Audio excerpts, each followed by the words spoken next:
वनचारी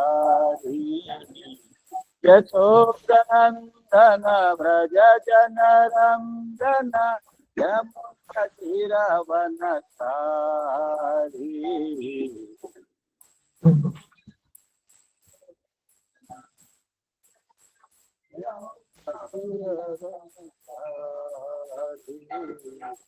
जय राधा माधव कुंज बिहारी गोपी जन वल्लभ गिरिवरधारी राधा माधव कुंज बिहारी गोपी जन वल्लभ गिरिवरधारी जय राधा माधव कुंज बिहारी गोपी जन वल्लभ गिरिवरधारी माधव बिहारी गोपी जन वल्लभ गिरिवरधारी यशोदनन्दन व्रज जनरञ्जन यमुनतीरवनचारी नन्दन व्रज जनरञ्जन यमुनतीरवनचारी यशोदनन्दन व्रज जनरञ्जन यमुनतीरवनचारी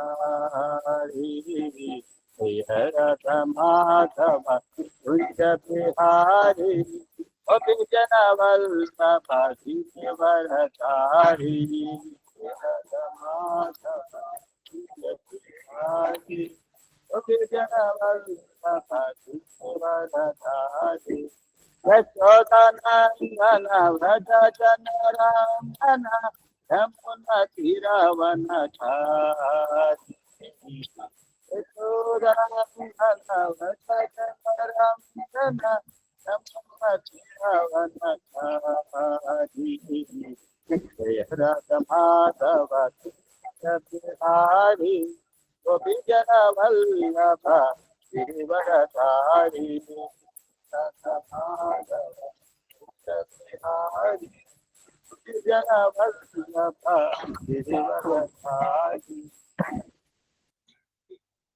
जय जय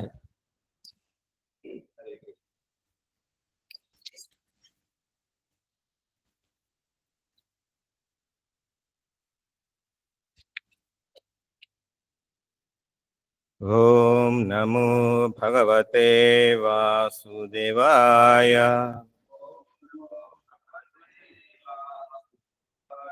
ओम नमो भगवते वासुदेवाय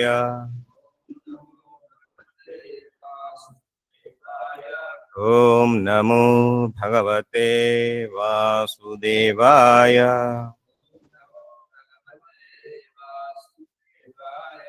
हरे कृष्ण। ఈ రోజు మనము శ్రీమద్ భాగవతం తృతీయ స్కందములోని 31వ అధ్యాయంలో 44వ శ్లోకం చదువుతున్నాము. అందరికీ స్క్రీన్ మీద 44వ అధ్యాయం ప్రజెంట్ చేయబడింది. పదములు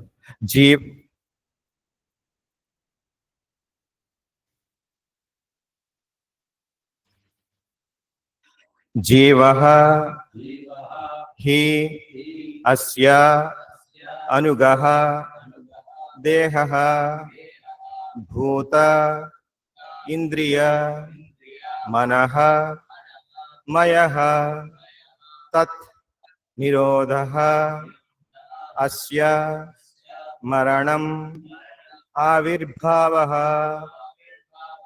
తు సంభవః జీవో హ్యస్యానుగో దేహో జీవో హ్యస్యానుగో దేహో భూతేంద్రియ మనోమయః భూతేంద్రియ మనోమయః తన్నిరోధస్య మరణం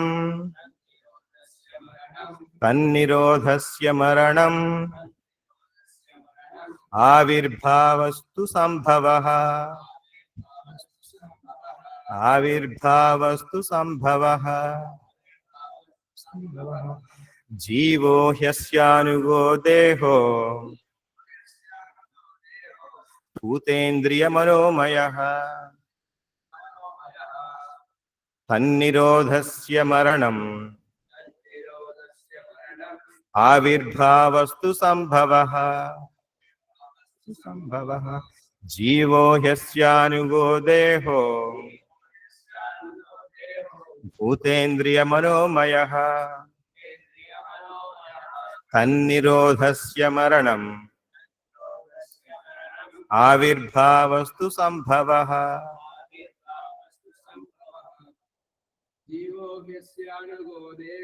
జీవో హ్యస్యానుగో దేహో భూతేంద్రియమనోమయః తన్నిరోధోస్య మరణం ఆవిర్భావస్తు సంభవః జీవో హ్యస్యానుగో దేహో భూతేంద్రియమనోమయః తన్నిరోధోస్య మరణం ఆవిర్భావస్తు సంభవః. ఆన్లైన్ ఎవరైనా చెప్తారండి?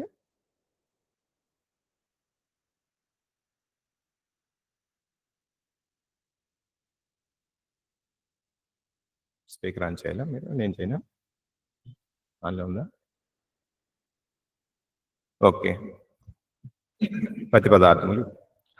జీవః జీవుడు, హి నిక్కముగా, అస్య అతని, అనుగః తగిన, దేహః దేహము, భూత స్థూలతత్వములు, ఇంద్రియ ఇంద్రియములు, మనః మనస్సు, మయః తయారు చేయబడిన, తత్ దేహపు, నిరోధః నాశము, అస్య జీవుని యొక్క, మరణం మరణము, ఆవిర్భావః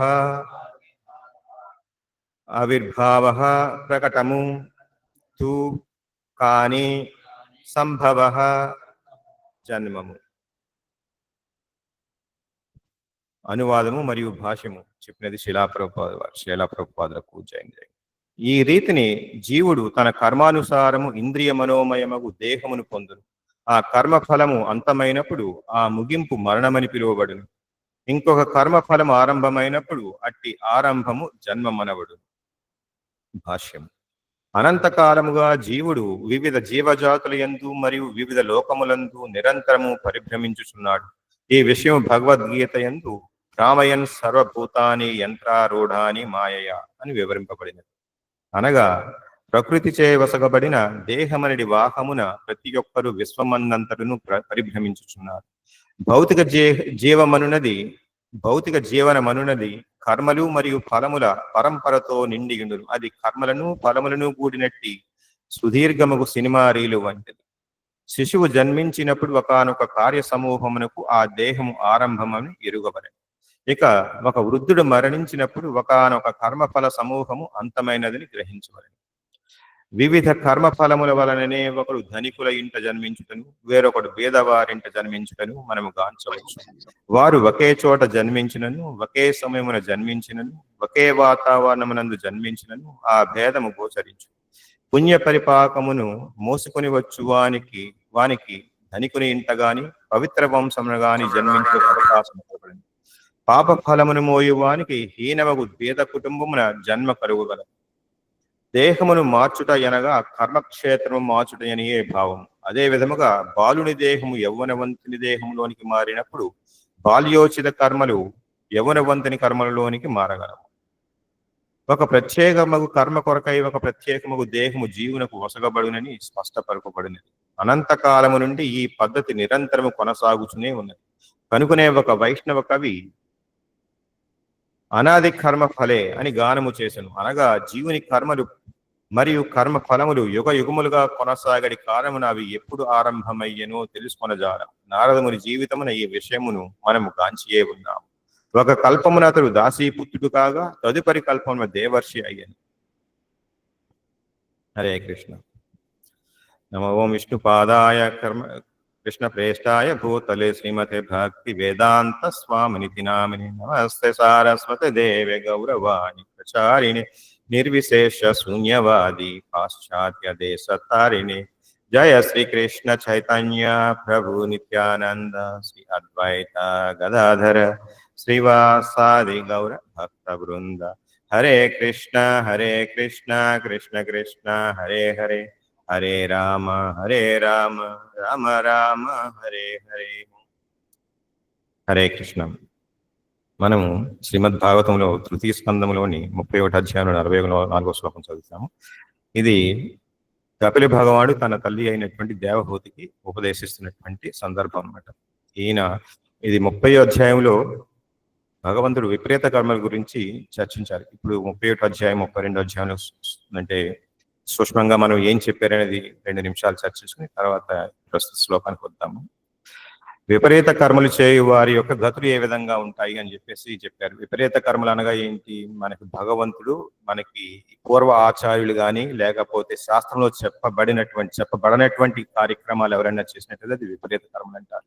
అటువంటి వారు పాపాన్ని మూట కట్టుకుంటున్నారని చెప్పేసి చెబుతూ, వారు అంధతామిశ్రం అనే నరకానికి తోయబడతారని చెప్పేసి చెబుతూ, తర్వాత అటువంటి జీవి వేరే శరీరంలోకి ఏ విధంగా మారతాడు, ఆ తర్వాత మారినప్పుడు అతని జీవుని గతులు ఎలా ఉంటాయి అని వివరిస్తూ 31వ అధ్యాయంలో జీవి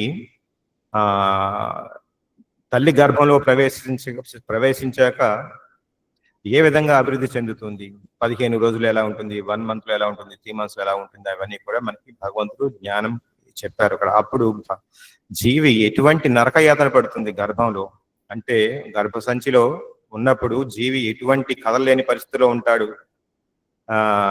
మలమూత్రాలతో నిండినటువంటి ఒక సంచిలో కట్టేసినట్టుగా ఉంటాడు, కదలలేనటువంటి పరిస్థితిలో ఉంటాడు. ఆ టైంలో ఒకవేళ జీవి కనుక పుణ్యవంతమైన జీవి అయితే పూర్వ 100 జన్మల వృత్తాంతం అతనికి గుర్తు వస్తుందంట. 100 జన్మల వృత్తాంతం గుర్తు వచ్చి, ఈ నరకంలో నేను ఉండలేను, ఈ గర్భంలోనే నరకం, ఈ బయటికి వచ్చిన నరకప్రాయమైన జీవితం నేను ఉండలేను అని చెప్పేసి భగవంతుని ప్రార్థిస్తుంది. నాకు జన్మ వద్దు, నాకు ముక్తినివ్వు అని చెప్పేసి భగవంతుని, నేను నీ యొక్క సేవకుడుగా ఉంటాను, నీ యొక్క సేవలు ఉంటాను నేను అని చెప్పేసి భగవంతుని కోరుతుంది జీవి. అయినప్పటికీ శతవాయుచే గంటబడి ప్రసవం అయ్యాక శిశువు బయటికి వచ్చాక తనకి ఏమి కావాలో ఏమి వద్దో చెప్పలేనటువంటి పరిస్థితుల్లో నిస్సహాయ స్థితిలో ఉంటూ అటువంటి ప్రజల మధ్య, అటువంటి వ్యక్తుల మధ్య పడతాడు. అంటే అటువంటి అతను చెప్పలేని నిస్సహాయత, అతను ఏ పరిస్థితిలో ఉన్నాడో తెలుసుకోలేని అసమర్థతతో ఉన్నటువంటి జనుల మధ్యలో ఉంటాడు. ఆ విధంగా శిశువు శైశవ దశ దాటాక కౌమారం వస్తాడు, తర్వాత పౌగండం వస్తాడు, తర్వాత మళ్ళీ వృద్ధుడవుతాడు, యవనం వృద్ధుడవుతాడు. అలాగా జీవి ఈ విధంగా నడుస్తుంటాడు.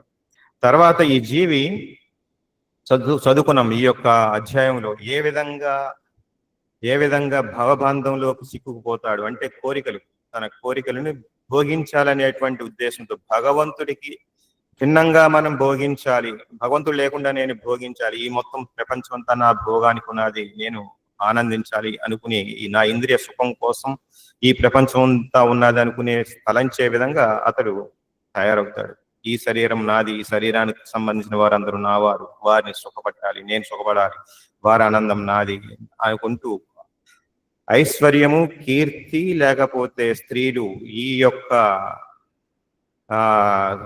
బంధాలతో చిక్కుకుపోతుంటాడు. అందుకనే మనకి ఈ విధంగా బంధాల్లో చిక్కుపోయి ఎప్పటికీ కూడా ఈ భవబంధం నుంచి విడిపోలేనటువంటి బంధంలో చిక్కుకుపోతాడు. అదే కూడా ఎందుకునే ఇప్పుడు ఈ శ్లోకంలో ప్రత్యేకించి చెప్పినటువంటిది ఏంటంటే, ఆ కర్మ ఫలం అంతమైనప్పుడు ముగింపు దీంట్లో ఉంది.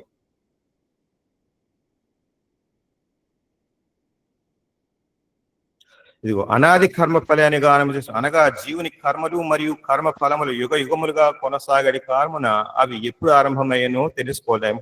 నారదముని అంటే ఎప్పుడు ఆరంభమైందో ఈ భగవంతం తెలుసు, అది ఎప్పుడు ముగింపు అవుతుందో కూడా తెలుసుకోలేము. ఇటువంటి పరిస్థితిలో ఉన్నటువంటి ధ్యానకరమైనటువంటి జీవితంలో ఉంటున్నామని చెప్పేసి చెప్తున్నాం. మనం ఇప్పుడు ఇది మనకి శాస్త్రంలో ఏం చెప్పబడింది, ఏ విధంగా ఈ భవబంధాల నుంచి బయటికి రావాలి అనేది మనం తెలుసుకుందాం. ఈ శాస్త్రం ముందుగా ఈ శ్లోకంలో ఏం చెప్పారని చూద్దాం. ఈ రీతిన జీవుడు తన కర్మానుసారం ఇంద్రియ మనోమయమగు దేహమును పొందును. ఆ కర్మఫలం అంతమైనప్పుడు ముగింపు, ఆ ముగింపు మరణమని పిలువబడును. ఇంకొక కర్మఫలము ఆరంభమైనప్పటికీ ఆరంభం జన్మం అని. చూడండి, జన్మ మృత్యువుల గురించి ఎంత చక్కగా వివరించారు భగవంతుడు ఇక్కడ. మనము పాప పుణ్యాల ఒక సమూహం ఎప్పుడైతే ప్రారంభపడుతుందో అది జన్మం అంటాం. ఆ పాప పుణ్యాలకు ఫలాన్ని అనుభవించడానికి కావాల్సినటువంటి శరీరం ఇవ్వబడుతుంది జీవికి. ఆ తగినటువంటి శరీరం ఇవ్వబడుతుంది. మనకు చెప్తారు దైవనేత్రేణ కర్మ అని చెప్పేసి, ఆ శ్లోకం కూడా చదువుదాం. ఆ విధంగా భగవంతుడి యొక్క అనుగ్రహంతో, భగవంతుడి యొక్క కరుణతోటి మనకు ఆ శరీరం ఎంచేదంటే మనకు ఆ కోరికలు ఉన్నాయి. ఆ కోరికలు అనుభవించాలంటే దానికి తగినటువంటి క్షేత్రం కావాలి, అంటే శరీరం కావాలి. సో ఆ శరీరంలోకి ప్రవేశపెట్టబడతాడు ఆ జీవి. ఇదంతా కూడా భగవంతుడి అరేంజ్ చేసినటువంటి సిస్టమ్ అనమాట. అనంతకాలంగా జీవుడు వివిధ జాతులు యందు, ఈ విధంగా ఈ జీవి అనంతకాలంగా అంటే మనకి ఎప్పటి నుంచి మొదలైందో కూడా తెలియదు. అటువంటి స్థితిలో మనకి వివిధ జాతులు యందు అంటే అప్పటి ఉన్నటువంటి పాపకర్మల సమూహాల ఫలాల బట్టి మనకి ఆయా శరీరాలు ఇవ్వబడతాయి. ఆ విధంగా 84 లక్షల జీవరాశులు ఉన్నారన్నాం కదా. ఈ జీవరాశుల్లో మనము కూడా ఎన్నో శరీరాలు పొంది ఉంటాము. మేబీ ఒక బ్రహ్మగా మనకి శ్రీలా ప్రభుపాదులు చెప్తారు, మీరందరూ ఒకప్పుడు బ్రహ్మలు అయి ఉండొచ్చు అని చెప్పేసి అంటారు. అదే కనుక మీరు మీ పుణ్యాన్ని బట్టి దేవతా శరీరం రావచ్చు, లేకపోతే మానవ శరీరం రావచ్చు, లేకపోతే జంతు శరీరం రావచ్చు అని చెప్పేసి అంటారు. కాకపోతే మన ఆచార్యులు చెప్తున్నారు, మీరు ఎప్పుడైతే భగవంతుడి భక్తియుక్త సేవలో ఉంటారో మీకు మానవ జన్మ గ్యారంటీ అని చెప్పేసి చెప్తున్నారు. కాబట్టి మనం దీన్ని సీరియస్ గా తీసుకోవాల్సిన విషయం. అది భగవంతుడు చెప్తారు, ఇలాగా ఈ యంత్రారూఢాని మాయ అంటే యంత్రం లాంటి శరీరం ఇవ్వబడుతుంది ఈ భౌతిక ప్రకృతి పంచభూతాలతో తయారు చేయబడినటువంటి శరీరం అని చెప్పేసి. ఇది ప్రకృతి వసగబడిన దేహమని వాహనము ప్రతి ఒక్కరూ విశ్వమందంతటూ పరిభ్రమించున్నారు. ఈ విషయం మనం చర్చించాం. భౌతిక జీవనం అనేది కర్మలు మరియు ఫలముల పరంపరతో నిండి. చూడండి, ఈ భౌతిక జీవితం అంటే ఏమవుతుంది, మనం చేస్తాం కొన్ని పనులు చేస్తాం, ఆ పనులకి ఫలాలు వస్తుంటాయి, వాటిని అనుభవిస్తుంటాం, వాటితో సుఖ దుఃఖాలు మొదలవుతుంటాయి. అయితే ఈ జీవితం అంతా దేంతో పోల్చారంటే ఒక సుదీర్ఘమైన సినిమా రీలు వంటిది. అంటే ఎప్పుడైతే సినిమా రీల్తో పోల్చారంటే దాని అర్థం అంటే అది నిజం కాదని చెప్పేసి అర్థం అవుతుంది. ఇదంతా భ్రమ అని అర్థం అవుతుంది. ఇక్కడ ఆచార్యులు సినిమా రీలు వంటిది. మనకి ఇది ఎప్పటికీ అది పనుల అంటే ఒక యాక్టివిటీస్ సిరీస్ లో అలా జరుగుతూ ఉంటుంటాయి అన్నమాట. జన్మించినప్పుడు ఒక కార్య సమూహం మొదలైంది అనుకుంటాము. ఇదే జన్మము వృక్షం అని చెప్పేసి మనకి చక్కగా వివరించారు ఇక్కడ. వివిధ కర్మ ఫలముల వలననే ఒకడు ధనికుల ఇంట జన్మించుటను, వేరొకడు పేదవారి ఇంట జన్మించుటను మనం గాంచవచ్చు. చూడండి, అందరూ అడుగుతారు, ఎందుకండి భగవంతుడు ఉన్నట్టయితే ఆయన అందరికీ సమానంగా చూసినట్టయితే ఎవరు ధనికుల ఇంట్లో పడుతున్నారు, కొంతమంది పేదవారి ఇంట్లో పడుతున్నారు, కొంతమంది అందవికారంగా ఉంటారు, కొంతమంది వికలాంగులుగా పుడతారు, కొంతమంది అంధులుగా పుడతారు. ఇటువంటి పరిస్థితి ఎందుకు వస్తుందండి? చూడండి, ఇక్కడ ఎంత క్లియర్ గా మనకి భగవానుడు విశదీకరించారు. వివిధ కర్మల ఫలముల వలననే అంటే అతను అంతకు ముందు జన్మలో చేసినటువంటి పాప పుణ్యాల వలన అతనికి ఆ విధంగా వచ్చింది. చూడండి, ఒక ఎగ్జాంపుల్ మనకి చరిత్రలో ఉంటుంది. ధృతరాష్ట్రుడు గుడ్డివాడై పుట్టాడు. ఎందుకు గుడ్డివాడై పుట్టాడు? అతడు పూర్వజన్మలో అతను చేసిన పాపం ఆ విధంగా వచ్చింది అతనికి. అంటే చిన్న పిల్లల వంటి పక్షుల్ని గుడ్లు పొడిసేవాడు, అతనికి అలవాటు ఉండేది పూర్వజన్మలో. దాన్ని అనుభవించడం, గుడ్డివాడిగా పుట్టాడు. మరి అతను అంత రాజులాగా ఎందుకు పట్టాడు? మహారాజులా పుట్టాడు. అతనికి అంటే పాపాన్ని అనుభవించడానికి గుడ్డివాడయ్యాడు, పుణ్యాన్ని అనుభవించిన మహారాజులా పుట్టాడు.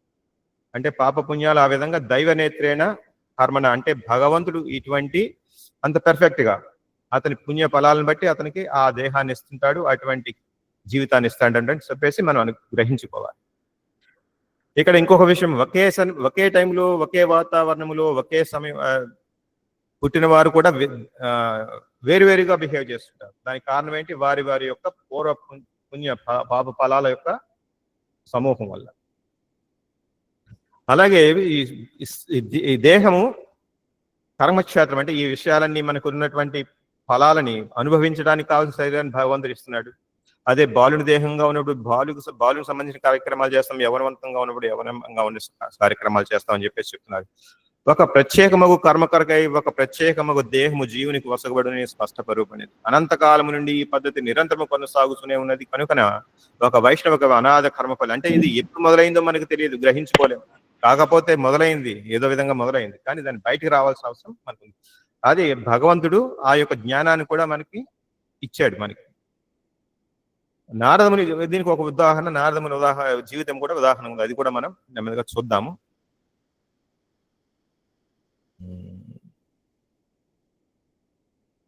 ఇదే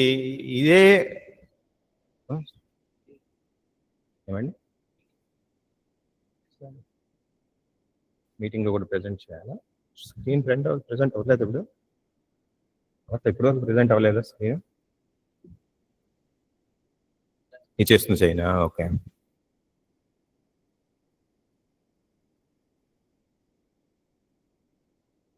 అది ఎక్కడ ఉంది? ఓకే,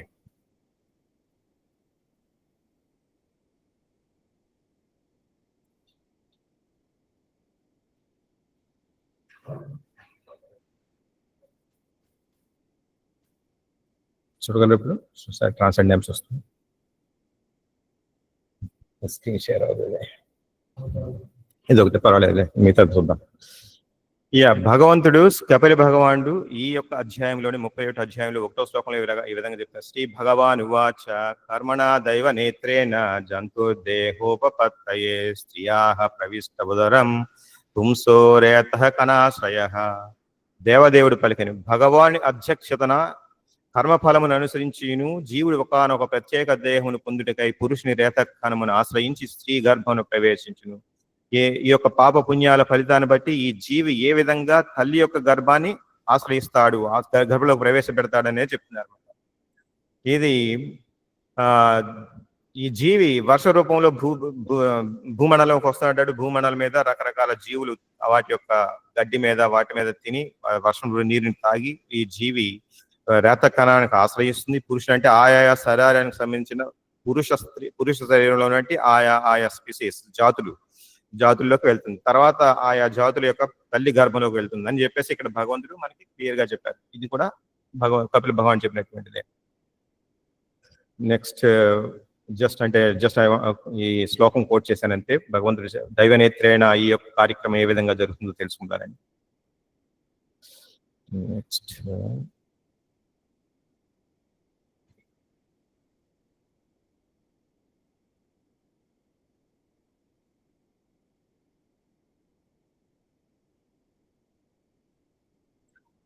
మనకి ఇప్పుడు తెలుసుకుందాం ఈ కర్మ ఫలాలు ఏ విధంగా మనకి బంధింపబడతాయి, ఏ విధంగా మనకు ఆపాదింపబడతాయి, ఏ విధంగా వీటి నుంచి బయటకు రావాలి అంటే మనకి కొన్ని విషయాలు తెలుసుకోవాలి. అకర్మ అంటే ఏంటి, వికర్మ అంటే ఏంటి, కర్మ అంటే ఏంటి, ఆ విధంగా నెక్స్ట్ ఈ యొక్క పాప ఫలాలు ఏ స్టేజ్ లో ఉంటాయి అంటే ప్రారబ్ధ కర్మ, లేకపోతే కూటస్థ కర్మ అని, లేకపోతే బీజ కర్మ అని సంథింగ్ ఈ విధంగా ఉన్నాయి. వీటి గురించి కొద్దిగా డీటెయిల్ గా తెలుసుకుందాం. ఇక్కడ భగవాన్ చెప్తున్నారు ఈ శ్లోకంలో, శ్రీ భగవాన్ ఉవాచ అనాశ్రితః కర్మ ఫలం కార్యం కర్మ కరోతి యః స సన్యాసీ చ యోగి చ నా నిరగ్నిర్న చాక్రియః. అంటే శ్రీకృష్ణ భగవానుడు మనకి ఆన్లైన్ లో వరకు బాగానే కనిపిస్తుందండి. శ్రీకృష్ణ భగవానుడు పలికాను, కర్మఫలముల యొక్క ఆసక్తిని కొనక చేయవలసిన కార్యములను నిర్వహించువాడే సన్యాసి కాగలడు. అతడే నిజమైన యోగి. అంతేగాని కేవలం అగ్నిని రగిలింపక మరియు కర్మలను చేయకయుండేది వాడి యోగి కాచాలడు. ఇక్కడ చాలా వారికి చాలా మంది సన్యాసం అంటే ఏంటి, లేకపోతే కర్మ చేయకపోవడం అంటే ఏంటి మంచి క్లారిటీ ఉండదు. అంటే కర్మ చేయకపోవడం అంటే నేను ఏ పని చేయకుండా డల్గా ఉండిపోయి అలాగా స్తబ్దతగా ఉండిపోవాలా, లేకపోతే ఏ పని చేసినా నాకు ఏదో కొంత పాపము పుణ్యం అంటుకుంటది కాబట్టి ఏమీ చేయకూడదా, అటువంటిది చాలా మందికి డౌట్స్ ఉంటాయి. అలా కాదు, ఇక్కడ భగవంతుడు చాలా క్లియర్ గా చెప్తున్నారు. ఈ విధంగా అనుకుని ఏ పని చేయని వాడు యోగి కాచాలడు అని చెప్పేసి అంటున్నారు. ఇక్కడ మనకి భగవంతుడు చెప్పింది చూడండి. ప్రతి ఒక్కరు ఈ జగమునందు కుటుంబమును పోషించుడు కొరకే కర్మను చేయుచుందురు. తన కొరకు లేదా తన వారి కొరకు అనేది స్వార్థము లేకుండా ఎవరును పని చేయలేరు. కానీ కర్మ ఫలములను ఆశించగా కృష్ణ భక్తి భావన ఎందే కర్మ చేయడం పూర్ణత్వ లక్షణమై ఉన్నది.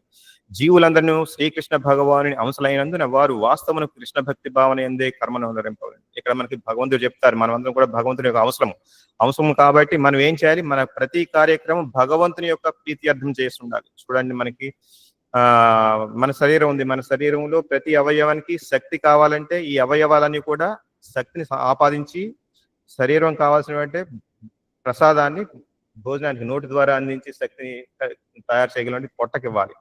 అలా కాకుండా నేను ఎవరికి వారు అనుభవించాలనుకుంటే కుదరదు కదా. ఆ విధంగా భగవంతుని సేవ చేసినట్టు అందరూ కూడా భగవంతుడి యొక్క సేవ చేసినట్టయితే ఆ విధంగా అందరికీ కూడా సంతృప్తి కలుగుతుందని చెప్తున్నారు. ఈ కర్మ ఫలమును ఆశింపక కృష్ణ భక్తి భావన ఎందే కర్మ చేయటం పూర్ణత్వ లక్ష్యమై ఉన్నది. జీవులందరూ శ్రీకృష్ణ భగవాన్ అంశలైనందున వారు వాస్తవమునకు కృష్ణ భక్తి భావన ఎందే కర్మను దేహాంగములు దేహ తృప్తి కొరకే దేహ తృప్తి కొరకే కర్మను అనుభవించి. అంటే ఈ దేహాంగాలన్నీ ఎవరి కోసం చేయాలి? దేహ తృప్తి కోసం చేయాలి. వాటి స్వంతం కోసం ఏమీ చేసుకో. అవి ఎన్నడూ తమ తృప్తి కొరకు వర్తించక దేహ తృప్తి కొరకే పనిచేయాలి. అదే విధముగా స్వీయ తృప్తి కొరకు కాక శ్రీకృష్ణ భగవాని ప్రీత్యర్థం కర్మను అనరించు జీవుడే పూర్ణుడైన సన్యాసి అని చెప్పబడింది. అంటే ఇక్కడ సన్యాసం అంటే ఏంటంటే మీరు యొక్క ప్రతి కర్మ భగవంతుడి యొక్క ప్రీత్యర్థం చేయాలి అని చెప్పేసి అనుకోవాలి. చూడండి, ఏదైనా ఒక విషయం ఉన్నదనుకోండి, లౌకికుడు ఏ విధంగా ఆలోచిస్తాడు అంటే భక్తుడు ఏ విధంగా ఆలోచిస్తాడు అని చూసామనుకోండి. ఫర్ ఎగ్జాంపుల్, ఏదైనా ఒక మంచి సీనరీ చూసి మంచి వనంలోకి వెళ్ళాడంటే భక్తుడు ఏమనుకుంటాడు?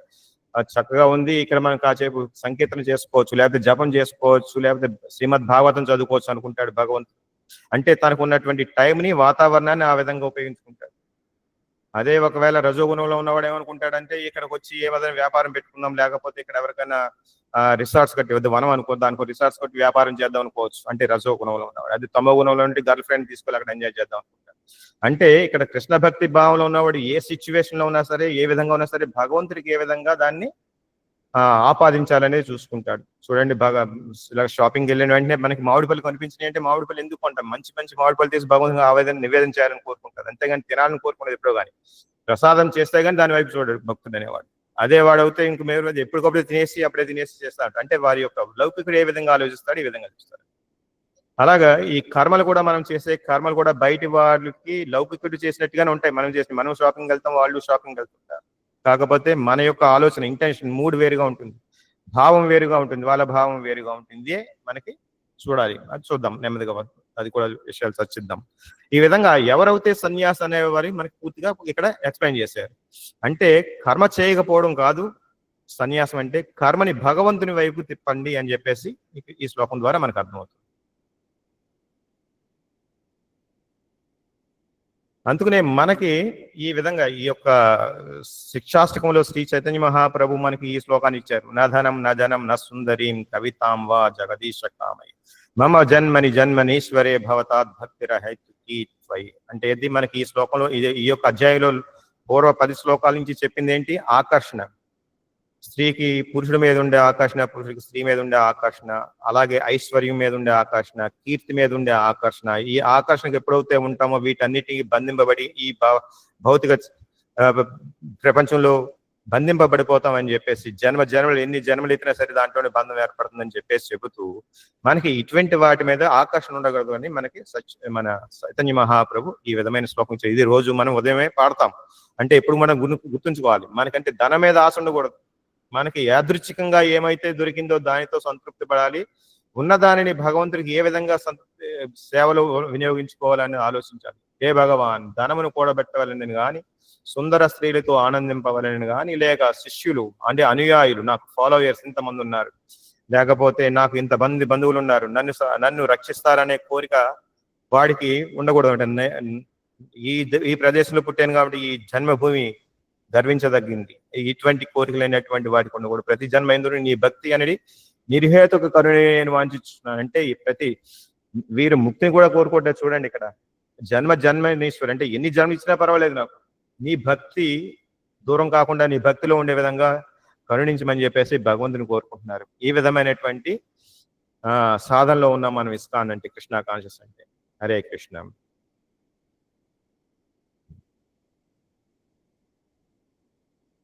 అలాగే ఇంకా కొన్ని శ్లోకాలు మీకు కోట్ చేసి చూపిస్తాను.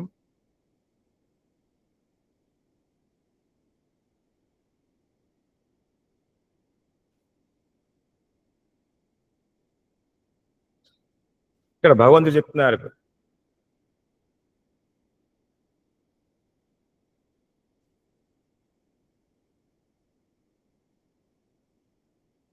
ఏషాం త్వంత గతం పాపం జనానాం పుణ్యకర్మణాం ఏ ద్వంద్వమోహ మోహ నిర్ముక్త భజంతే మాం దృఢవ్రతాః. చూడండి, పూర్వజన్మలందు మరియు ప్రస్తుత జన్మలందు పుణ్యకార్యములను చేయుచు పాప ఫలమును నశింప చేసుకునిన మనుషులు ద్వంద్వమోహముల నుండి సంపూర్ణంగా విడిపడిన వారై నా సేవ యందు దృఢవ్రతులై నిమగ్నములు. చూడండి, మనం అనుకుంటున్నాం ఇందాకటి నుంచి ఏం చేయాలనుకుంటున్నాం, మన కార్యక్రమాలన్నీ కూడా భగవంతుడి సేవలో ఉపయోగించాలనుకుంటున్నాం. మనకున్నటువంటి ఆస్తి గాని, కీర్తి గాని, సౌందర్యం గాని, ఈ తెలివితేటలు కానీ అన్ని కూడా భగవంతుడి యొక్క చేయాలనుకుంటున్నాం. ఇవి చేయాలంటే ఏమంటున్నారు, పూర్వజన్మలందు మరియు ప్రస్తుత జన్మలందు పుణ్యకార్యములు చేయొచ్చు. అంటే పుణ్యకార్యాలు చేయడం వల్లనే ఇటువంటి పరిస్థితి ఏర్పడుతుంది. అంటే ఈ విధమైన సేవ చేయాలని కోరిక ఏర్పడుతుంది. ద్వంద్వమోహాల నుండి సంపూర్ణంగా విడిపడిన వారే. ఎప్పుడు ద్వంద్వమోహాలు అంటే ఇది నాది, నాకు సంబంధించి, అహం మమేతి, ఈ విధమైన నాది, నాకు, నా వారు అనేటువంటి ఆకర్షణ, ఇటువంటి వాటి మీద ఉన్న మోహం పోవాలంటే వాడు ఇంతకు ముందు జన్మలో పుణ్యకార్యాలు చేయాలని ఉంది. దీన్ని బట్టి మనకు అర్థమవుతుంది ఏంటి, ఇప్పుడు కూడా మనం పుణ్యకార్యాలు చేయాలని చెప్పేసి. అంతేకాకుండా పాప ఫలము నశింప చేసుకోవాలని ఉంది. పాప ఫలాన్ని నశింప చేసుకోవడం అంటే ఏ విధంగా నశింప చేసుకోవాలి చదువుతాం, అది కూడా భగవంతుడు ఎక్కడో చెప్పుకుంటారు. విడివడిన వారై నా సేవ యందు దృఢవ్రతులై నిమగ్నం. అంటే భగవంతుడి సేవలో మీ యొక్క డిటర్మినేషన్ దృఢవ్రతులై ఉండాలంటే ఏం చేయాలి, మనకి పాప ఫలం నశించాలి. పాప ఫలం ఉంటే మనకి ఇక్కడ ఈ విధంగా చేయనివ్వదు, మనకి లౌకికం వైపుకి లాక్కుపోతుంది. ఎన్ని జనాలు ఎత్తినా సరే, ఎన్ని పుణ్యకార్యాలు కూడా చేయాలి. మరి ఇంతకు ముందు శ్లోకంలో చెప్పారు, అదృష్టవశాత్తు లేకపోతే పుణ్య ఫలం ద్వారా నీకు మంచి శరీరం వస్తుందని చెప్పేసి ఇంత ముందు శ్లోకంలో చెప్పారు నిన్న ప్రభు. ఆ విధంగా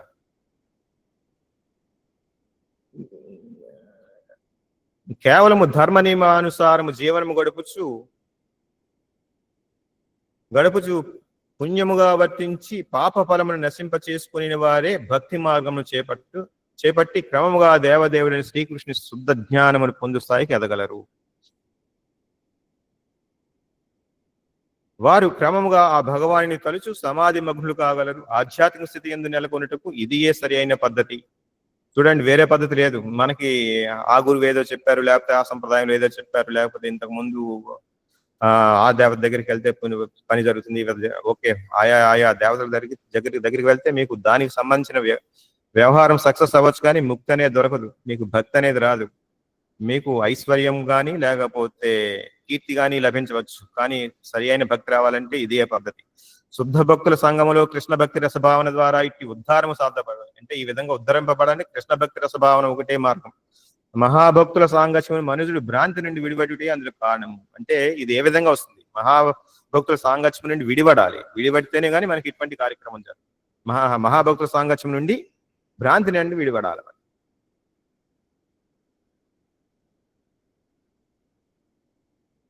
కామ్య కర్మరతులతో సంగత్వం కలిగిన వారు, చూడండి, కామ్య కర్మరతులతో సంగత్వం కలిగిన వారు ఈ తమస్సును చేరు మార్గమే చేపట్టి వాడు కనుకనే బద్ధ జీవులందరూ భ్రాంతిని తప్పించుకున్నట్టుకే కృష్ణ భక్తులు జగమంతటూ సంతరించుతుందరు. చూడండి, కామ్య కర్మరతులతో సంగత్వం ఉన్నామంటే మన మనస్సుని డీవియేట్ చేస్తారు వాళ్ళు. కాబట్టి మన సాంగత్యం గురించి ఆలోచించుకోవాలి. మనం ఎవరితో తిరుగుతున్నాము, ఎటువంటి వారితో ఉంటున్నాము, ఈ సాంగత్యం మంచిదా మనకి కాదా, ఆధ్యాత్మిక చింతనకి ఇది మంచిదా కాదా అని ఆలోచించుకుని విడవాలంటే విడిచేయాలి, అంటుకోవాలంటే మళ్ళీ సత్సంగత్యాన్ని అంటుకోవాలి. ఈ విధమైన చేంజెస్ మనం తెలుసుకోవాలి. మీరు ఆధ్యాత్మిక చింతనలో కనుక అభివృద్ధి చెందాలంటే ఎటువంటి కార్యక్రమాలు మీరు చేపట్టాల్సిందే.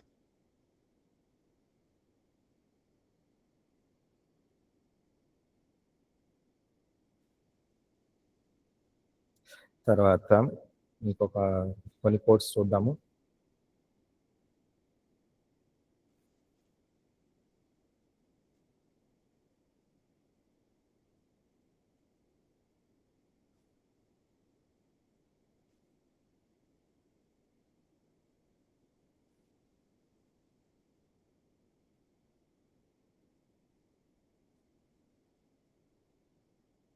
చూడండి, ఇప్పుడు ప్రారబ్ధ ఫలం మనకి ఈ విధంగా భగవంతుడు చెప్తున్నారు.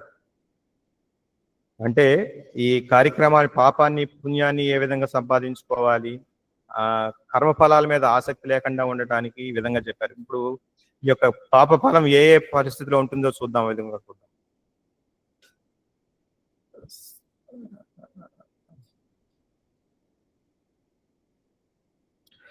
అనగా శ్రీకృష్ణ భగవాని భక్తియుత సేవ నిలిచిన వారు సర్వ పాప ఫలం నుండి విముక్తిని పొందినట్టు వారే. ఆ విషయం పద్మపురాణం నందు ఇట్లు నిర్ధారించబడినది. అప్రారబ్ధ ఫలం పాపం కోటం బీజం ఫలోన్ముఖ్యం క్రమేణైవ ప్రళీయేత విష్ణు భక్తి రతాత్మనాం. శ్రీకృష్ణుని భక్తియుత సేవలో నిలిచిన వారి సర్వ పాప ఫలములు ఫలవంతములైనను సంచితములైనను లేదా బీజ రూపములు ఉన్నను అవి క్రమముగా నశించిపో. అనగా భక్తి యోగపు పవిత్రీకరణ శక్తి అత్యంత ఘనమైనది. అనగా ఇది పవిత్రముత్తమం అని పిలువబడినది. ఉత్తమం అనగా దివ్యమని భావము, తమస్ అనగా భౌతిక జగము లేక అంధకారము కనుకొనే ఉత్తమం అనగా భౌతిక కర్మలకు పరమైనదని అర్థము. తత్కారణముగా భక్తియుత కర్మలను ఎన్నడూను భౌతిక కర్మలుగా భావింపరాదు.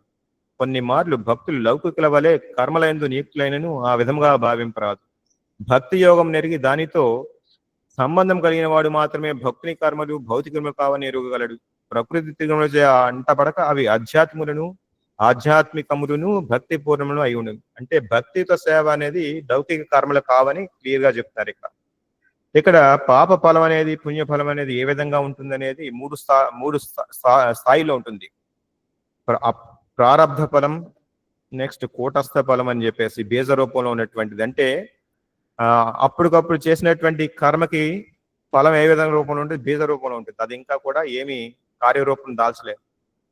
అలాగా తర్వాత కొంతకాలానికి అది ఫలోన్ముఖం, అంటే ఫలితం అనుభవించడానికి రెడీ అవుతున్నట్లు లెక్క. రెండో స్థాయి. ఇంకా మూడో స్టేజ్ ఏంటంటే ప్రారబ్ధ ఫలం, అంటే అనుభవించడానికి రెడీగా ఉన్నటువంటి ఫలాలు, అంటే పాపానికి కానీ పుణ్యానికి కానీ ఫలాలు.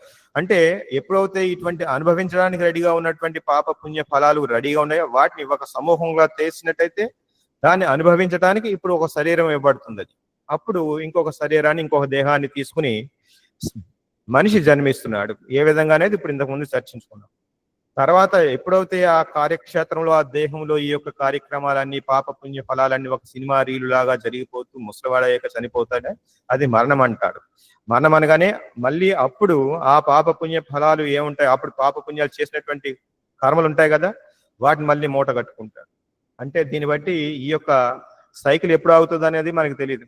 ఈ సైకిల్ ఆగాలంటే ఏం చేయాలన్నారు, ఈ కర్మలన్నీ కూడా భగవంతుడి యొక్క సేవలో ఉపయోగించాలని చెప్పేసి క్లియర్ గా చెప్తుంది.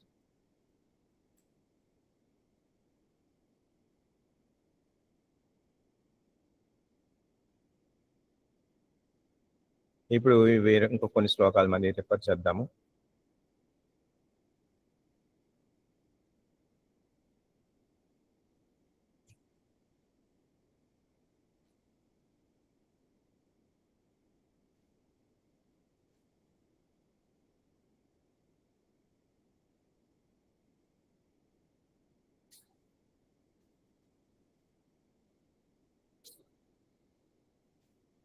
ఇక్కడ మనకి భగవంతుడు చెప్తున్నాడు, కిం కర్మ కిమకర్మేతి కవయోప్యత్ర మోహితాః తత్తే కర్మ ప్రవక్ష్యామి యజ్ఞాత్వా మోక్షసే శుభాత్. అంటే కర్మ అనగానేమి మరియు అకర్మ అనగానేమి నిర్ణయించుట యందు బుద్ధిమంతులు సైతము భ్రాంతి నొంది ఉన్నారు. కనుక కర్మ అనగానేమో ఇప్పుడు నేను వివరించును, దానిని తెలుసుకొని నీవు అన్ని అశుభముల నుండి ముక్తి కాగలవు. చూడండి, కర్మ అంటే ఏంటి, అకర్మ అంటే ఏంటి అంటే చేయకూడనవి, చేయగలిగినవి అనేది శాస్త్రంలో ఏ విధంగా చెప్పబడిందో అని మనం చూద్దాం.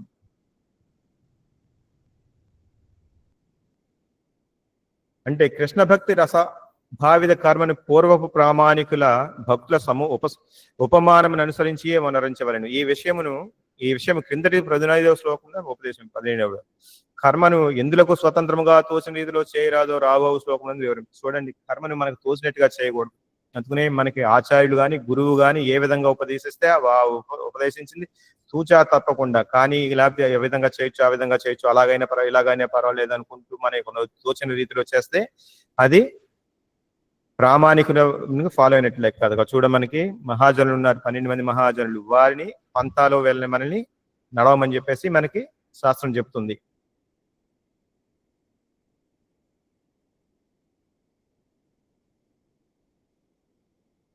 ఇక్కడ 17 కర్మణో హ్యపి బోద్ధవ్యం బోద్ధవ్యం చ వికర్మణః అకర్మణశ్చ బోద్ధవ్యం గహనా కర్మణో గతిః.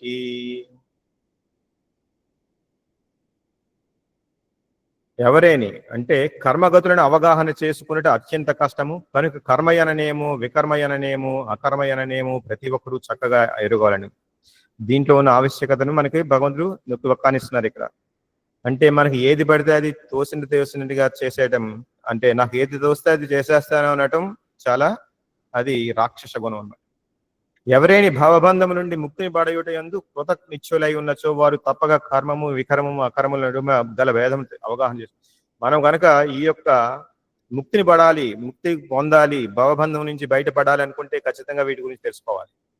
ఈ కర్మ సంబంధ విషయము అత్యంత కఠినమైనది కనుక ప్రతి ఒక్కరు అటువంటి వివిధ కర్మలను విశ్లేషించి తెలుసుకోవాలి. కృష్ణ భక్తిని మరియు తత్పరమైన కర్మను అవగతం చేసుకునేందుకు ప్రతి ఒక్కరు తమకు భగవానునితో సంబంధం నెరుగని అనగా జ్ఞానవంతుడైన వాడు జీవుడు శ్రీకృష్ణ భగవాని నిత్యదాసుడని అందుకునే జీవేరా స్వరూపాయ్ నిత్య దాస. తత్కారణముగా అతడు అంటే ఎవరికైతే ఈ విషయం తెలిసిందో నేను ఈ శరీరాన్ని నేను భగవంతుడి యొక్క సేవకుడిని, నేను అనుభవించడానికి కాదు, నేను భగవంతుడి సేవకుని ఉండవలసిన వాడిని అని చెప్పేసి ఎవరైతే తెలుసుకుంటారో వాడికి ఈ భౌతిక విషయాల మీద ఆసక్తి నశించాలి. అది ఆ విధంగా వైరాగ్యం కలగాలి. తత్కారణమున అతడు కృష్ణ భక్తి భావంలో వర్తించవలసి ఉందని అవగాహన చేసుకొనును. భగవద్గీత అంతయు ఈ సారాంశం వైపునకే కేంద్రీకృతమైనది. అంటే భగవద్గీతలో చెప్పేది అంతా కూడా ఈ విధంగానే ఉంటుంది. ఈ భావనకు మరియు తత్సంబంధిత కర్మలకు విరుద్ధములైన నిర్ణయములంటే నిషిద్ధ కర్మలే. చూడండి, ఈ భావంలో లేనటువంటి నేను భగవంతుడి యొక్క నిత్యదాసుడను అనుకున్న భావంలోనే ఎప్పుడు కూడా కర్మలు చేయాలి. అలా కాకుండా నేను యజమాని అనుకునే భావం వచ్చిందంటే వాడు దూరం అవుతున్నట్టు, అంటే భగవంతుడికి దూరం అవుతున్నట్టు లెక్క, ఈ భావబంధానికి దగ్గర అవుతున్నట్టు లెక్క. ఇది ఆలోచించుకోవాలి. ఇదే విషయం భగవద్గీతలో ప్రతి పాయింట్లోనే చెబుతూ వస్తుంది. ఈ భావనకు మరియు తత్సంబంధిత కర్మలు విరుద్ధములైన నిర్ణయములన్నీ కూడా వికర్మలే. అంటే భగవత్ సంబంధిత కర్మలు కాని అన్ని కూడా వికర్మలు అని చెప్తున్నారు. భగవత్ సంబంధిత కర్మలన్నీ కూడా కర్మలు సకర్మలు అని చెప్పేసి చెప్తున్నారు. ఈ విషయమునంతటిని సంపూర్ణముగా నిరుటకు కృష్ణ భక్తి యందు నిష్ణాతులైన వారితో సాహచర్యం పొంది వారి నుండి ఈ రహస్యం అంటే ఒక కృష్ణ చైతన్యంలో ఉన్నటువంటి గురువు యొక్క ఆశ్రయం తీసుకుని వారి యొక్క సాంగత్యంలో మెలగాలని చెప్పేసి వారి యొక్క నిర్దేశంలో మనం జీవనాన్ని సాగించాలని చెప్పేసి ఇక్కడ చెప్తున్నారు. ఆ విధంగా చేయుట భగవాన్ నుండి ప్రత్యక్షముగా నేర్చుటతో సమానము కాగలని లేనిచో అత్యంత బుద్ధిమంతులైన వారు సైతం భ్రాంతి గారు. చూడండి, ఈ విషయంలో చాలా మందికి భ్రాంతి జరుగుతుంది. ఇది కూడా అనుకునే సన్యాసం ఉన్నారు చూసారా, కర్మ సన్యాసం అంటే కర్మనన్నీ వదిలేసి ఏమీ చేయకుండా కూర్చుందాం అంటున్నారు. అంటే ఏదో ఒక విషయం చేయాలి, ప్రతి ఒక్కరు చేయకుండా జీవి బతకలేడు. అది ఆ విధంగా తప్పుగా అర్థం చేసుకున్నారని చెప్పేసి దీన్ని బట్టి మనకు అర్థమవుతుంది. అంటే బుద్ధిమంతులైన వారు కూడా భ్రాంతి పొందుతున్నారు ఈ విధంగా. నెక్స్ట్ శ్లోకంలో భగవంతుడు ఏం చెప్తారో చూద్దాం. కర్మణ్యకర్మయః పశ్యేద కర్మణి చ కర్మయః సా బుద్ధిమాన్ మనుష్యేషు సాయుక్తః కృష్ణ కర్మకృత్. కర్మయందు అకర్మను మరియు అకర్మయందు కర్మను గాంచువాడు మనుషులలో బుద్ధిమంతుడైన వాడు. అట్టివాడు అన్ని రకముల కర్మల యందును నియుక్తుడైనను దివ్యస్థితి అందున్నట్టు వాడే. అంటే ఇక్కడ చెప్పేదంటే కర్మ, ఇక్కడ కృష్ణ భక్తుడు భౌతికమైన లౌకిక వ్యక్తి ఒకే రకమైన వ్యాపారం చేసినట్టు ఉంటారు. చూడండి, అందులో మన బ్రహ్మచారులు వెళ్తారు ఎక్కడికి, సండే మార్కెట్కి వెళ్తారు, కూరగాయలు తీసుకొస్తారు. అదే ఒక గృహస్థు కూడా వెళ్తాడు, సండే మార్కెట్కి వెళ్తాడు, అదే కాయగూరలు తీసుకొస్తాడు. అక్కడ వారు భోగించడానికి, వారు అనుభవించడానికి, ఇక్కడ మాత్రం వీరు ఏం చేస్తారు, మొత్తం అని కూడా భగవంతుడికి చక్కగా వంట చేసి నైవేద్యం పెడతారు. ఆ విధమైన కార్యక్రమాలు. తేడా పైకి చూస్తే ఒకలాగానే ఉంటుంది, కర్మలాగానే ఉంటుంది. దాంట్లో అకర్మ ఉంది, అంటే తన కోసం చేసుకోవట్లేదు, అతను కృష్ణ భగవానుడి కోసం, కృష్ణ భగవానుడి యొక్క భక్తుల కోసం చేస్తున్నాడు. దాంట్లో అకర్మను చూడాలి. పైకి చూసే వాళ్ళకి అందరికీ కూడా కర్మలాగానే కనిపిస్తుంది, కానీ భావంలో తేడా ఉంది. కృష్ణ భక్తి భావన ఎందుకు కర్మను అనుసరించి వాడు సహజముగా అన్ని కర్మబంధముల నుండి విముక్తుడైన. చూడండి, ఎప్పుడైతే కృష్ణ భక్తి భావనలో మనకి కర్మబంధనాన్ని విడిపోతుంది, దాంట్లో ఫలం లేదు, అకర్మ అవుతుంది. అంటే మీరు చేసిన కర్మకి ఫలం మీకు సంపాదించుకోవట్లేదు, మూట కట్టుకోవట్లేదు, దాని అర్థం అది. ప్రతి కర్మ కూడా శ్రీకృష్ణ ప్రీత్యర్థమే వనరింపబడినందున అతడు కర్మ ప్రభావం చే సుఖ దుఃఖములకు లోను కాడు. అంత కూడా భగవంతుడి కోసం చేస్తున్నప్పుడు అతనికి సుఖ దుఃఖాలు అనేవి ఉండవు. అంటే నాకు కావలసిన వస్తువు దొరుకుతుందా లేదా, నాకు కావాల్సిన సుఖం దొరుకుతుందా, నాకు ఇంద్రియ భోగం దొరుకుతుందా లేదా అన్న విషయానికి అక్కడ ఛాన్స్ లేదు, అక్కడ అవకాశం లేదు. అంతా కూడా భగవంతుడి ప్రీత్యర్థం జరుగుతుంది. కాబట్టి వాడికి కోరిక లేదు. కోరిక తీరకపోతే కోపము రాదు, దుఃఖము రాదు, సుఖము రాదు, కోరిక తీరితే ఆ విధమైన పరిస్థితిలో ఉంటాడు. తత్కాలమున అతడు కృష్ణుని కోరకై అన్ని రకముల కర్మల యందును నియుక్తుడైనను మానవులలో అత్యంత బుద్ధిమంతుడుగా పరిగణింపబడి, అటువంటి వాడిని ఏమన్నారు? మానవులలో బుద్ధిమంతుడు అన్నారు. అకర్మ అనగా కర్మ చేయకుండా అని భావము. ఆత్మానుభవ మార్గంలో కర్మఫలము అవరోధము కాకూడదని తలసి నిరాకారవాదులు భయంతో కామ్యకర్మ నుండి విరమించరు. అంటే ఎప్పుడైతే పని చేస్తామో దానికి ఫలం మనకు అంటుకుంటుంది కాబట్టి పనిని వదిలేద్దాం అనుకున్నారు. అది తప్పని చెప్పేసి. కానీ భక్తుడు మాత్రం భగవాని నిత్యదాసునిగా తన స్థితిని చక్కగా ఎరిగి సదా భక్తి పరమగు కర్మలందు నియుక్తుడై ఉన్నది. ప్రతిదియు కేవలము కృష్ణుని కొరకే చేయబడును కావున అతడు తన సేవా కార్యమునందు దివ్యానందమును అనుభవించును. అంటే భగవంతుడికి సేవ చేస్తే ఆనందం ఎలా కలుగుతుంది చూడండి. ఒక చెట్టు మూలానికి మనం నీరు పోస్తే చెట్టుకు అంతటికి ఏ విధంగా శక్తి వెళ్తుందో శక్తి సామర్థ్యాలు వస్తుందో, అలాగే ఎప్పుడైతే మనము ప్రసాదం మన పొట్టకి అందించబడితే శక్తి ఏ విధంగా మొత్తం అన్ని అవయవాలకి ఇవ్వబడుతుందో ఆ విధంగా భగవంతుడి యొక్క సేవ చేస్తే భగవంతుడి సంతృప్తి పొందితే మీరు కూడా సంతృప్తి జరుగుతుంది. ఇట్టి విధానమందు నియుక్తులైన వారు నిష్కాములుగా చేయబడి ఎవరైతే ఈ విధంగా ఉన్నారో వారు నిష్కాములు అన్నారు. శ్రీకృష్ణుని ఎడగల నిత్యదాసత్వ భావము సర్వ విధములైన కర్మ ఫలము నుండి మనుషుని ముక్తి చేయగలదు.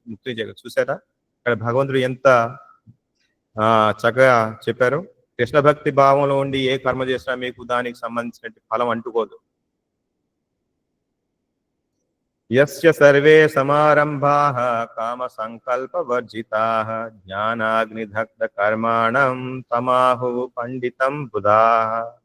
ఎవని ప్రతి కర్మయు భోగవాంఛారహితముగా నుండును అతడు సంపూర్ణ జ్ఞానము కలిగినట్టు వాడు. కర్మ ఫలములన్నీయును జ్ఞానాగ్నిచే దగ్ధమైనవిగా జ్ఞానాగ్ని దగ్ధ కర్ముడుగా అతడు ఋషులు చెప్పబడు. అంటే ఈ యొక్క జ్ఞానం కపిల భగవానుడు చెప్పినటువంటి జ్ఞానం, ఇక్కడ శ్రీకృష్ణ భగవాన్ చెప్పినటువంటి భగవద్గీత రూపంలో చెప్పినట్టు జ్ఞానం దేనికి ఎటువంటి జ్ఞానంతో ఈ జ్ఞానం అనే అగ్నిచే దగ్ధమవుతుంది కర్మ ఫలాలన్నీ కూడా. అంటే ఈ జ్ఞానం వల్ల, శాస్త్ర జ్ఞానం వల్ల మీకు బుద్ధి పవిత్రమవుతుంది. బుద్ధి పవిత్రమైందంటే ఏంటి? బుద్ధి మంచి నడవడికతో ఉంది. మీ ఆలోచన విధానం కానీ లేకపోతే ఆలోచన విధానం చక్కగా ఉంటుంది. బుద్ధి మారుతుంది. బుద్ధి ఎలా మారుతుంది? శాస్త్ర జ్ఞానంతో మారుతుంది. ఈ జ్ఞానాగ్నితో ఉంటుంది. ఈ బుద్ధి మారినట్టయితే మనసును కంట్రోల్ చేయగల కెపాసిటీ వస్తుంది. ఈ మనసును కంట్రోల్ చేసామంటే ఇంద్రియాలను కంట్రోల్ చేయాల్సింది. ఈ విధంగా జ్ఞానాగ్నితో బుద్ధి, మనస్సు, ఇంద్రియాలన్నీ కూడా పవిత్రం అవుతాయి అని చెప్పేసి చెప్తున్నా. అంటే జ్ఞానకాండ, కర్మకాండ ఈ విధంగా భక్తితోటి మీ యొక్క త్రికరణ శుద్ధిలు, అంటే మనసు మనః కర్మణ దేహేన అన్నారు చూసారా? ఆ విధంగా బుద్ధి, మనస్సు, ఇంద్రియాలు, దేహం ఇదంతా కూడా శుద్ధి అవుతుంది జ్ఞానాగ్ని చేత. సంపూర్ణమైన జ్ఞానం గలవాడే కృష్ణ భక్తి రసభావన మగ్నుడై ఉండేది మనుషుని కర్మలను అవగాహన. ఇదే చూడండి, ఈ యొక్క వీరి భక్తుడి యొక్క కార్యక్రమాలు అర్థం చేసుకోవాలంటే ఇంకొక భక్తుడికి మాత్రమే అర్థం అవుతుంది, వేరే వాడికి అర్థం కాదు. వాడు హేళన చేయొచ్చు నువ్వు చేసే కర్మ. చాలా మంది కృష్ణ భక్తి భక్తులు ఏమంటారంటే దేశానికి ఉపయోగపడరని చెప్పేసి. అంటే వాడికి అర్థం కాదు, వాడు అజ్ఞాని.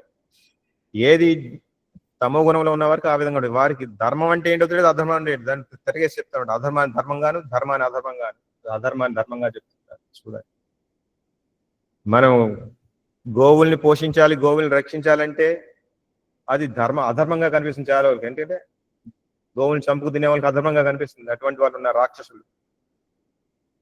కృష్ణ భక్తి భావన ఎందుండేది వారు సర్వ విధమైన ఇంద్రియ భోగ భావాల నుండి విడిపడి ఉండును. కావున శ్రీకృష్ణ భగవాన్ నిత్యదాసుడు అనేది తన నిజస్థితిని కూర్చొని సంపూర్ణ జ్ఞానంతో కర్మఫలములన్నింటినీ భస్మీపటం కావించుకొనినని ఎరుగవలసిన. చూడండి ఎంత చక్కగా చెప్పారు. అట్టి దివ్య జ్ఞానమును సంపాదించిన వాడే వాస్తవమునకు పండితుడు. వీణ్ణే పండితుడు అంటారు. ప్రతివాడు పండితుడు కాదు. భగవానితో గల నిత్య సంబంధమును కూర్చుని ఈ జ్ఞానాభివృద్ధి అగ్నితో పోల్చబడింది. దీన్ని అగ్నితో పోల్చబడింది.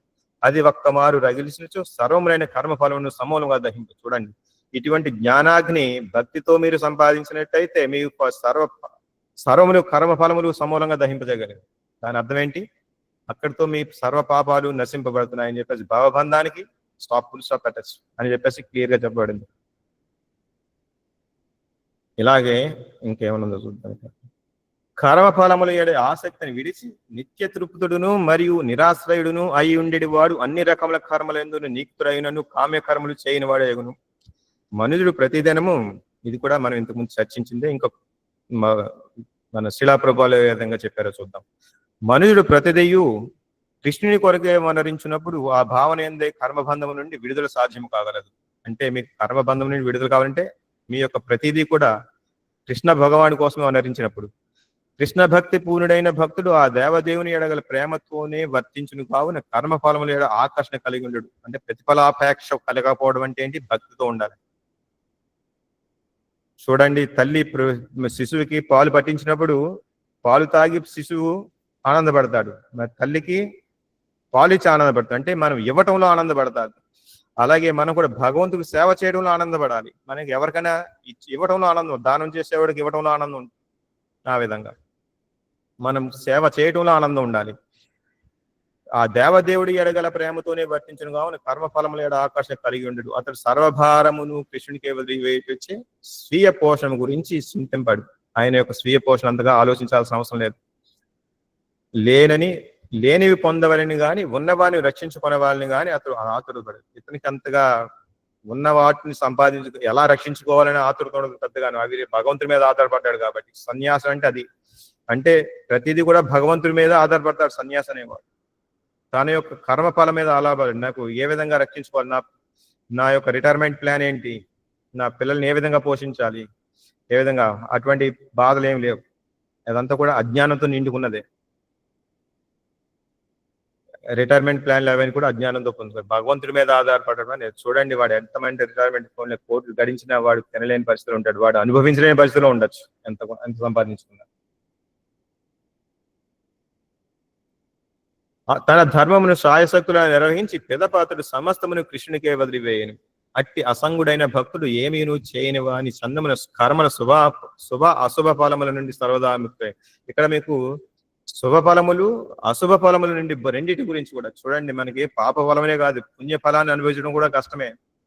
పుణ్యఫలాన్ని అనుభవించడం అంటే ఏంటి అంటే మంచి ఐశ్వర్యవంతుడో, లేకపోతే ఇది మనకి తెలుసు ఈ కలియుగంలో ఈ ఎంత ఐశ్వర్యవంతుడైనా సరే, ఎంత కీర్తివంతుడైనా సరే, ఎంత తెలివైన వాడు అయినా సరే మందభాగ్యం కాబట్టి మరి భావబంధాల్లోకి చిక్కుపోయే అవకాశాలు ఎక్కువ. గర్వంతో, ఐశ్వర్య గర్వంతో తప్పులు చేసే అవకాశాలు ఎక్కువ. ఈ విధంగా కాబట్టి పుణ్యఫలం కూడా మనకి చేటే. ఇట్టి స్థితి అక్కరకు లేదా విషయఫల రహితమైన కర్మకు చిహ్నమైనది. చూడండి, ఈ స్థితి అక్కరకు లేదా విషయఫల రహితమైన కర్మకు చిహ్నమైనది.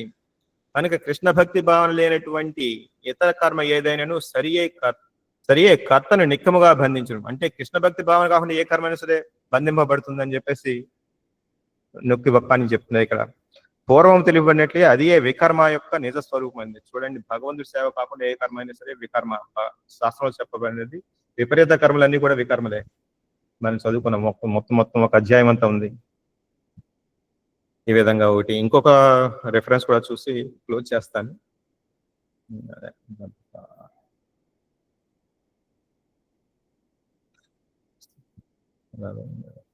చూడండి, ఇక్కడ భక్తి రస్, ఇదేంటి బ్రహ్మ సంహితలో శ్లోకం. యస్మింద్రగోపమదవేంద్రమహో స్వకర్మ బంధానురూప ఫలభాజనమాతనోతి కర్మాణి నిర్దహతి కింతు చ భక్తి భాజాం గోవిందమాది పురుషం అహం భజామి. భగవంతుడు ఏం చెప్తారంటే, ఎవరైతే అతి సూక్ష్మమైన ఆరుద్ర పురుగు మొదలుకొని దేవరాజైన ఇంద్రుని వరకు గల సమస్త జీవులకు వారి వారి కర్మ ఫలములకు తగిన సుఖ దుఃఖాను అనుభవం ఇచ్చునో, మరియు తన శుద్ధ భక్తుల సమస్త కర్మలను మరియు వాటి ఫలములను పూర్తిగా దగ్ధమనొచ్చును, అట్టి ఆది పురుషుడైన గోవిందుని నేను భజించుచున్నాను. చూడండి, ఇక్కడ మనకి ఈ రోజు శ్లోకంలో ఏమని చెప్పారు? వాడి యొక్క పాప పుణ్యాల సమూహాన్ని బట్టి వాడికి శరీరం వస్తుంది, అంతటితో జన్మ వస్తుంది, మృత్యు వస్తుంది. అదే చెప్పారు ఇక్కడ. అంటే ఆ పురుగు దగ్గర మొదలుకొని ఆరుద్ర పురుగు మొదలుకొని దేవరాజు ఇంద్రుడి వరకు వాడి యొక్క పాప పుణ్యాన్ని అనుభవిస్తున్నారని చెప్పేసి చెప్తున్నారు ఇక్కడ. అంటే అటువంటి సమస్త జీవులకు వారి వారి కర్మఫలములకు తగిన సుఖ దుఃఖానుభవం ఇచ్చును. అంటే వాడి సుఖాలు ఎక్కువ చేసుకుంటానికి పుణ్యాలు ఎక్కువ చేసుకున్నా ఇంద్రుడు అయి పుట్టాడు, అలాగే పాపాలు ఎక్కువ చూసుకుంటే పురుగు అయి పుట్టాడు. ఆ విధంగా వాడి యొక్క పాప పుణ్య ఫలాలని అనుభవిస్తున్నారు. అంతేగాని తేడా లేదు.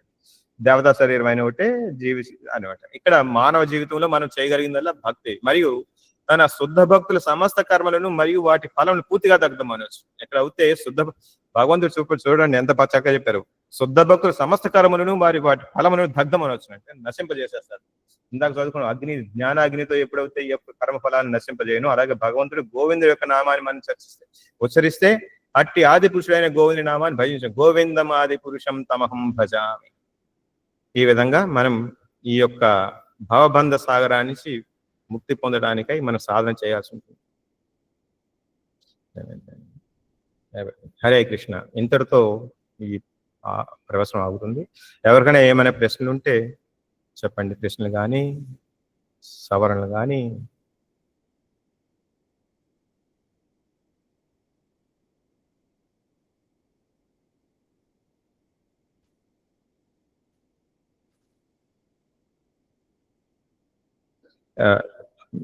స్పీకర్ ఆన్ చేశారు ప్రభు. హరే కృష్ణ. ఇంకా ఎవరికి ఎటువంటి ప్రశ్నలు లేకపోతే ఇంతటితో ప్రవేశం అవుదాం. వాంఛా కల్పతరుభ్యశ్చ కృపా సింధుభ్యో చ పతితానాం పావనేభ్యో వైష్ణవేభ్యో నమః.